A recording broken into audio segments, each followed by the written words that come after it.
She walked into that bank in a bulletproof vest and a prayer. She walked out with a debt she didn't know existed. And a man who would never, ever let her go.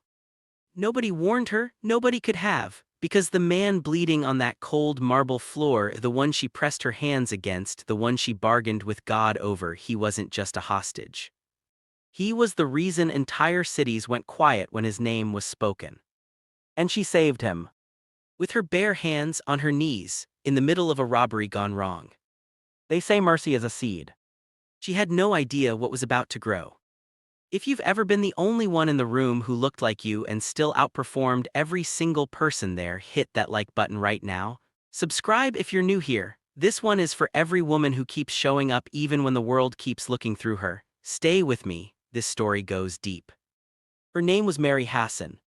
Officer Mary Hassan of the NYPD, 31 years old, Nigerian-American, second generation. Her mother came to this country with $40 and a nursing certificate. Her father drove a taxi for 11 years before he opened his own shop in the Bronx. Mary grew up watching both of them work themselves to the bone, smiling at people who barely smiled back, and she told herself early on that she would do something that made them proud.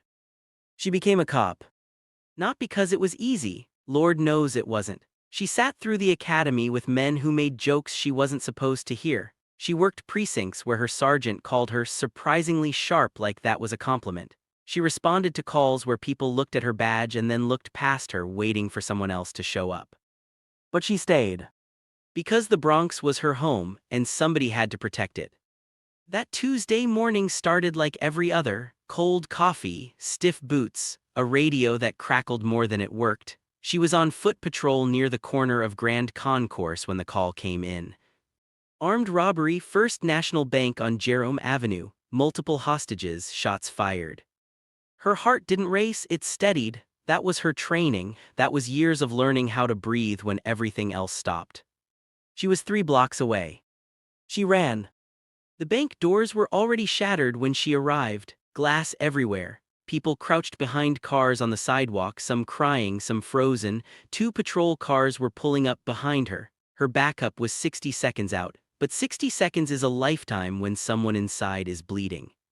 She heard it before she saw it, a single voice screaming from inside. "Somebody help him, he's been shot, please."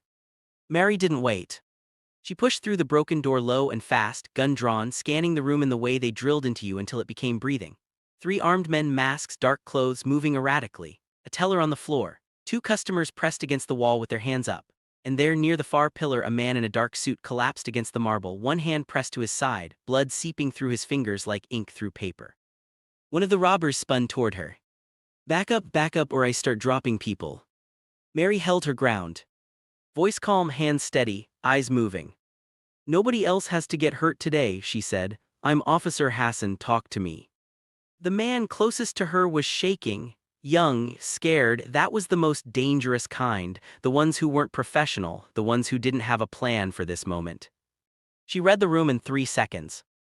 The leader, the one near the vault, he was the threat, calm, calculating, already deciding. Mary shifted her weight slightly and spoke again, louder this time, buying seconds. "Sir, the man by the pillar, he needs medical attention. You don't want a body on your hands. Let me help him and we can talk this through." It was a gamble. The leader looked at her, then at the man on the floor. Then he laughed, short and ugly, and waved his hand like he didn't care either way. Mary moved. She crossed the floor fast, kept herself between the downed man and the nearest gunman, dropped to her knees beside him and pressed her hands to his wound. The suit he wore cost more than she made in a month. She registered that somewhere in the back of her mind, but right now he was just a person bleeding out on cold marble, and she was not going to let that happen. His eyes opened. Dark, sharp, completely alert despite the blood loss. He looked at her, really looked at her, not with fear, not with the glazed panic she usually saw in trauma victims. He looked at her like he was memorizing her face. "Stay with me," she said quietly. "What's your name?" He said nothing for a moment, then barely above a whisper, "Yi." "Okay, Yi, I've got you, you're going to be fine." She heard her backup entering through the back. She heard the standoff beginning to shift, voices raised, commands shouted. She kept her hands pressed to his side and her eyes on him because right now this was her job, keep him alive until the paramedics got through that door. It took 4 minutes. 4 minutes where she talked to him in a low, steady voice about nothing, about everything, just keeping him conscious, keeping him tethered to the room. 4 minutes where his breathing steadied because she was there. 4 minutes where the chaos around them somehow felt still. When the EMTs finally reached them, she stepped back. She let the professionals take over. She stood up, looked down at the blood on her hands, and exhaled for what felt like the first time. She never got his last name. She didn't think she needed it. She was wrong. 3 days later, Mary was at her desk at the precinct filling out the incident report when her lieutenant called her into his office. Captain Briggs, a man who had mastered the art of looking busy while doing very little. He closed the door, which he never did, and gestured to the chair across from him. Hassan, the bank incident. Yes, sir. The man you assisted, the one called Yi. He paused, shuffling papers like he was looking for the right words. We've been asked, very politely, very specifically, to release all incident documentation to a private legal team. Mary frowned. Who's the legal team representing? Briggs looked up, and for the first time in the 3 years she'd worked under him, Captain Briggs looked genuinely uncomfortable. The Park Group, he said. She didn't know what that meant, not yet. But the way his voice dropped when he said it told her everything. She looked it up that night. Sitting on her couch in her apartment in Fordham Heights, her laptop open, takeout going cold beside her. She started with the name, Park Group, and within 20 minutes she was somewhere else entirely. Somewhere that felt like she'd accidentally opened a door she wasn't supposed to find. The Park Group was a holding company, legitimate on paper.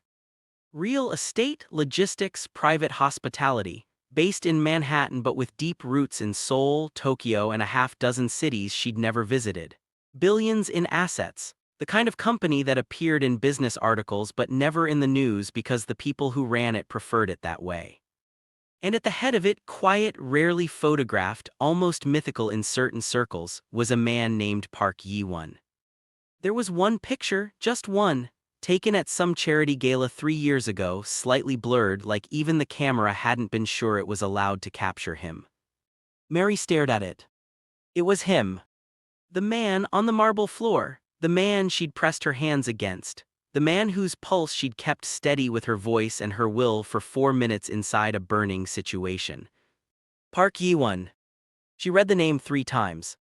Then she read what was written underneath it, carefully, in the dry language of financial journalism that was trying very hard not to say what it actually meant. Widely believed to hold significant influence over criminal networks operating throughout the northeastern United States and internationally. She closed the laptop, sat in the dark, said one word. Oh. She thought that was the end of it. She went back to work, back to the Bronx, back to her patrols and her paperwork and her cold coffee. She told herself the rich and powerful existed in a different world, one that brushed against her sometimes but never really landed. She'd done her job, he'd survived, that was the story. Except the story had other ideas. It started small. 2 weeks after the bank, she responded to a call in Mott Haven, a domestic disturbance on the 4th floor of a building she'd been to a dozen times. But when she got there, the building supervisor was waiting for her in the lobby looking pale and strange. Officer Hassan, he said, like he'd been expecting her specifically. That's me. He handed her an envelope, plain, white, her name on the front in clean, precise handwriting. Inside was a single card, no logo, no company name, just a number and 4 words printed beneath it. We owe you more. She stared at it for a long time in the stairwell. Then she put it in her pocket and went upstairs to do her job. She didn't call the number that night. Or the night after. On the 3rd night, when she was walking to her car after a 14-hour shift and the wind off the Harlem River was the kind of cold that made your teeth ache, she heard footsteps behind her. Not threatening, not rushing, just present, deliberate, keeping exact pace with hers. She turned. There was a man standing 20 feet back. Tall, dressed in all black, hands visible, which she noticed and appreciated. He bowed his head slightly when she looked at him, a gesture so formal it felt like something out of another century. Officer Hassan, he said, accent slight but there. Mr. Park would like the opportunity to express his gratitude properly. He understands if you decline. Mary looked at him for a long moment. The cold wind moved between them. Somewhere across the street, a car alarm went off and died. "He's been watching me," she said, not a question. The man's expression didn't change. "He's been ensuring your safety." Her jaw tightened. "I didn't ask for that." "No," the man agreed. "You didn't, he's aware." She should have said no. Everything in her training said walk away. Everything logical, everything procedural, everything by the book said get in her car and drive home and pretend this wasn't happening. But she was her mother's daughter. And her mother always said, you don't turn away from something God placed directly in your path. "Fine," she said, "one meeting." They drove her in a black car that smelled like leather and quiet money. No blindfolds, no drama. She'd half expected both. Just a smooth, silent ride to a building in Midtown she'd passed 100 times without knowing what it held. The elevator required a key, not a button. The floors didn't have numbers that she could see. The room they brought her to was on the top floor. Floor-to-ceiling windows. The Manhattan skyline laid out like a painting on all sides. Dark wood, low lighting, the kind of silence that felt engineered rather than natural. He was standing at the window when she walked in. Park Yi-won. In a bank with blood soaking through his shirt, he had looked dangerous. Here, fully healed in a charcoal suit with the city glittering behind him, he looked like something the world had been built to frame. He turned. And the look on his face when he saw her, it wasn't what she expected. She'd expected cold courtesy, professional gratitude, a handshake and an envelope and a car ride home. Instead, he looked at her like he was seeing something he'd been searching for without knowing it. "Officer Hassan," he said. "Mary," she corrected. She wasn't about to stand in this man's penthouse and be formal. "And you're the man I pulled off a bank floor." Something shifted in his expression, not offense, not amusement, something quieter. "Sit down, Mary," he said, "please." She sat. And for the next hour, Park Yi-won talked to her. Not about business, not about power. He talked about the bank, what he remembered, what he felt. He told her that in 15 years of navigating the most dangerous corridors of his world, he had never had someone kneel beside him on the floor and talk him through his own pulse. He told her that while she was speaking, keeping him conscious, he had thought with complete clarity, whoever she is extraordinary. He said it simply, without performance. Mary looked at him across the table and felt something she wasn't prepared for. She felt seen. Not as a tool, not as a threat, not as the black woman in the bulletproof vest who was either impressive or invisible depending on who was doing the looking, just seen, as a person, as a specific, real, complicated human being.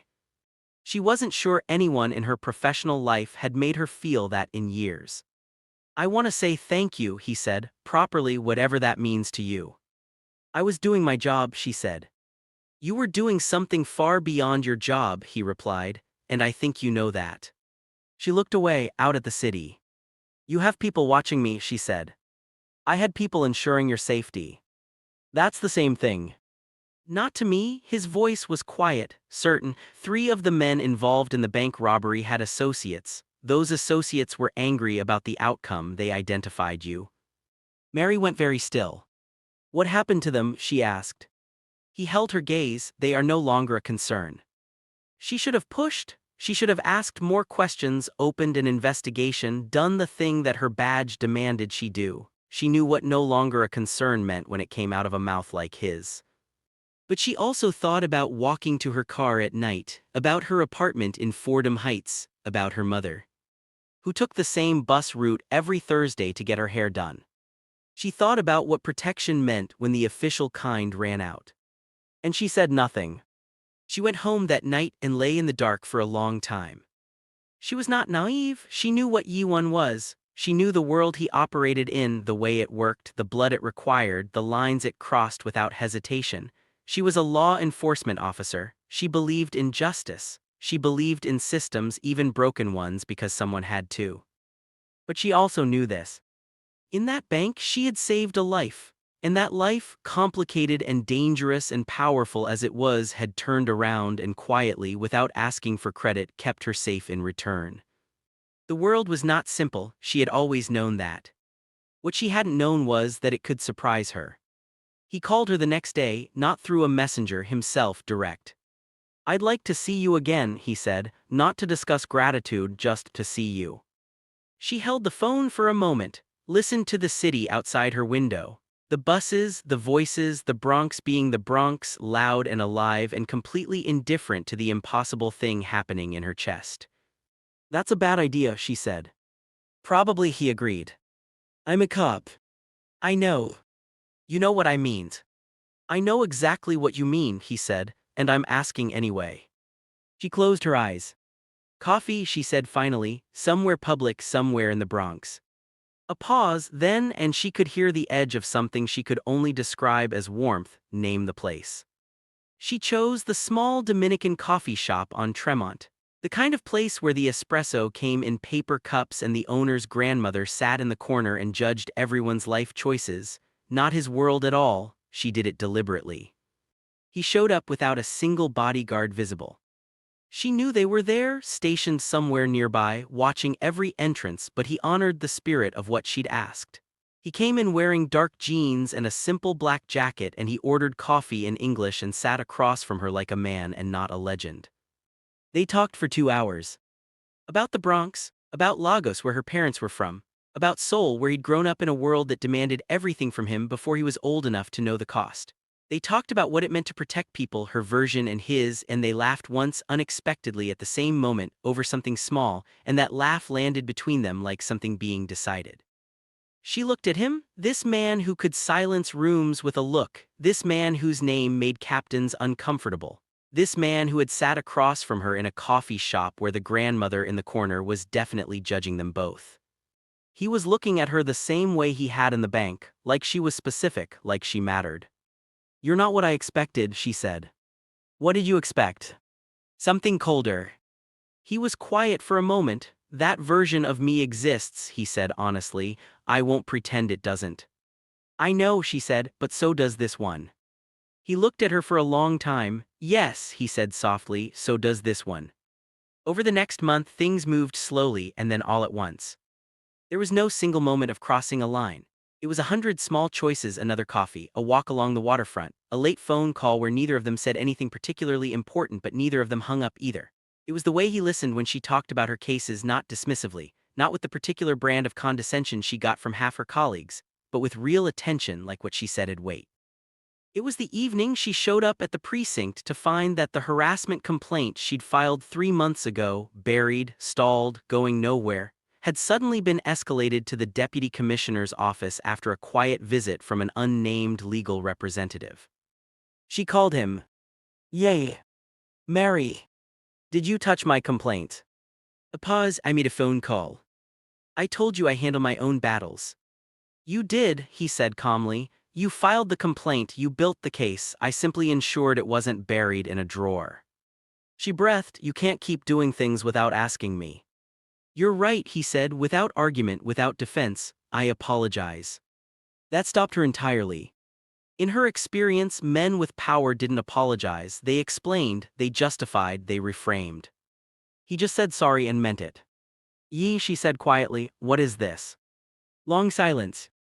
"I don't know exactly," he said, "but I know it's something I haven't felt before." She sat in her car in the precinct parking lot, engine off, city dark around her. "It's complicated," she said. "Everything worth having is," he replied. The complication arrived in the form of a man named Dario. Small-time operator who'd been running a protection racket through 3 blocks of the South Bronx for years. The kind of man who stayed just beneath the radar, not big enough to attract real attention, not smart enough to stay entirely clean. He had a history with Mary going back 2 years from a case she'd worked where his crew had intimidated witnesses into silence. She'd gotten close but not close enough. He'd skated. He'd made it clear he remembered. One night, coming off a late shift, Mary found her car tires slashed. The next morning, a note had been slipped under the door of her apartment building. No words, just a photograph, her walking to the coffee shop on Tremont. She called Yuan that night. Not because she was afraid, because she had made herself a promise when she first met him that she would not become someone who used dangerous men as shields, but she also wasn't a fool, and this was her life. She told him what happened. He listened without interrupting. When she finished, there was a silence that had a specific quality to it, the kind of silence that isn't empty, the kind that has weight. "Mary," he said, voice completely level, "I need you to trust me with this." "What does that mean?" It means in 24 hours this stops, permanently. No trial, no paperwork, nothing that touches you, but I need you to step back and let me handle it. Yay. I know what I'm asking, he said. I know who you are, I know what you believe. I'm asking you to trust that I see that, and I will not make you complicit in anything. You will not know the details, but this ends. She was quiet for a long time. Outside her window the Bronx hummed, her neighborhood, her home, the streets she'd sworn to protect. My mother takes the 36 bus on Thursdays, she said suddenly. I know, he said quietly. She's been covered this whole time, hasn't she? Since the night after the bank, he confirmed, no one gets near her. Something broke open in Mary's chest, not fear, not anger, something she didn't have a perfect word for. Something that felt like being held by something vast and quiet and completely unasked for. Handle it, she whispered. Thank you, he said. 36 hours later, Dario and his entire operation ceased to function. No violence she could point to, no bodies, no headlines, just a total and complete implosion of every financial structure, every protection arrangement, every informal agreement that held his little empire together. His suppliers stopped calling. His money disappeared from accounts that technically shouldn't have existed. 3 of his lieutenants turned themselves into a precinct in Brooklyn for reasons that were never quite clear. Dario himself relocated to a city in the South under circumstances that left him with nothing but the clothes on his back. It was surgical. It was absolute. And Mary understood then, fully, deeply, with no more room for soft illusions, exactly who Park Yi-won was. She called him. It's done, he said when he answered. I know, she paused. Are you all right? A long beat. You're asking me if I'm all right. Yes. He was quiet for a moment. No one asks me that, he said, usually. I'm asking. Then yes, he said, now I am. She went to him that night. Not to his office, not to the penthouse with its engineered silence. She called him and told him her address and said come here, because if this was going to be something, it needed to exist in her world too, not just his. He came. He stood in her apartment in Fordham Heights, with the cracked linoleum her landlord kept promising to fix, and the photographs of her family on the wall and the Nigerian fabric her mother had given her draped over the couch, and he looked around with an expression she could only describe as reverent. This is who you are, he said softly. All of it, she confirmed. He looked at her. I don't deserve to be in this room. Maybe not, she said honestly, but you're here. He crossed the room, stopped in front of her, close, the closest they'd ever stood. Mary, he said, I want to protect you for the rest of your life, and I want you to know it's not because I owe you. It stopped being about debt before that first coffee. She looked up at him, this man, this impossible, dangerous, specific, real man. If you are in my life, she said carefully, there are rules. Name them. My work is mine, my ethics are mine, you don't override me, you don't make decisions about my life without me, and you tell me the truth, always. Always, he agreed without hesitation. And my mother likes her garden, Mary added, she doesn't need watchers in it. He almost smiled, I'll have them pull back to the perimeter. Yay. Perimeter only, he promised, invisible. She looked at him for a long time. Then she stepped forward into the space between them, and she let herself be held by something vast and quiet and real. His arms came around her slowly, carefully, like she was something he'd waited a long time to be trusted with. And maybe she had been. The sergeant who had called her surprisingly sharp was reviewed 3 months later after 3 separate formal complaints finally reached the right desk. He took early retirement under terms that were not discussed publicly. The witness intimidation case she'd spent 2 years building on Dario's crew was reopened with new evidence that appeared through proper channels, carefully and legally delivered. It moved swiftly after that. She made detective the following spring. Her mother cried. Her father shook every hand in the room, including Yi-won's, who had come to the ceremony quietly, without fanfare, and stood at the back of the room and watched Mary Hassan receive her shield with an expression on his face that her mother, sharp as she'd always been, recognized immediately. Afterward, her mother pulled her aside. That man, she said in Yoruba, tilting her chin toward Yi-won, he looks at you like you are something he found when he wasn't looking. Mary laughed softly, yeah, mama, something like that.